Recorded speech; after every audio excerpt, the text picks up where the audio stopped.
మూడవ యేసు ప్రభు మొదటిసారి స్లీవ కింద బోర్ల పడుట.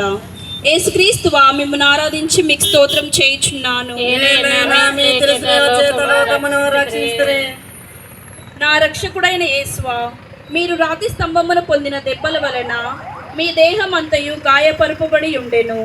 మీ దేహంలో నుండి రక్తము ధారాళముగా కారిపోయినందున నడుచుటకు శక్తి లేనంత బలహీనత ఏర్పడెను. అయినను మీ భుజముల మీద ఈ భారమైన గొప్ప రాణును మోయవలసి ఉంటిరి.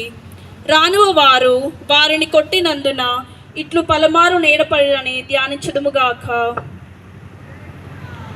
నా రక్షకుడైన యేసువా, మీకింత బాధ పెట్టినది స్లీవ భారము కాదు, నా పాపముల భారమే. ఈ మొదటిసారి పడుట యొక్క ఫలమును చూచి నేను పాపంలో పడకుండా నన్ను కాపాడండి. ఎల్లప్పుడూ నేను మిమ్మల్ని ప్రేమించే అనుగ్రహము పాలించండి. ఆమేన్. పరలోకమందున మా యొక్క తండ్రి, మీ నామం పూజింపబడును గాక, మీ రాజ్యము వచ్చును గాక, మీ చిత్తము పరలోకమందు నెరవేరినట్లు భూలోకమందు నెరవేరును గాక. నానాటికి కావలసిన మా అన్నము మాకు నేర్చుకోండి. మా యొక్క అప్పుబడిన వారిని మేము మన్నించినట్లు మా అప్పులను మీరు మన్నించండి.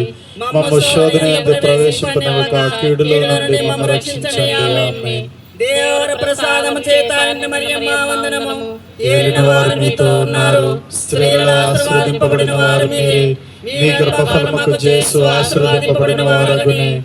పరిశుద్ధ మరియమ్మ సర్వేశ్వరుని యొక్క మాత, పాపాత్మమైన మా కొరకు ఎప్పుడునూ మా మరణ సమయమందున ప్రార్థించండి. ఆమేన్. పితా పుత్ర పవిత్రాత్మకు మహిమ కలుగును గాక. ఆదిలో కలిగినట్లు ఇప్పుడును ఎల్లప్పుడూ సదాకాలము కలుగును గాక. మా మీద దయగా ఉండండి స్వామి, మా మీద దయగా ఉండండి.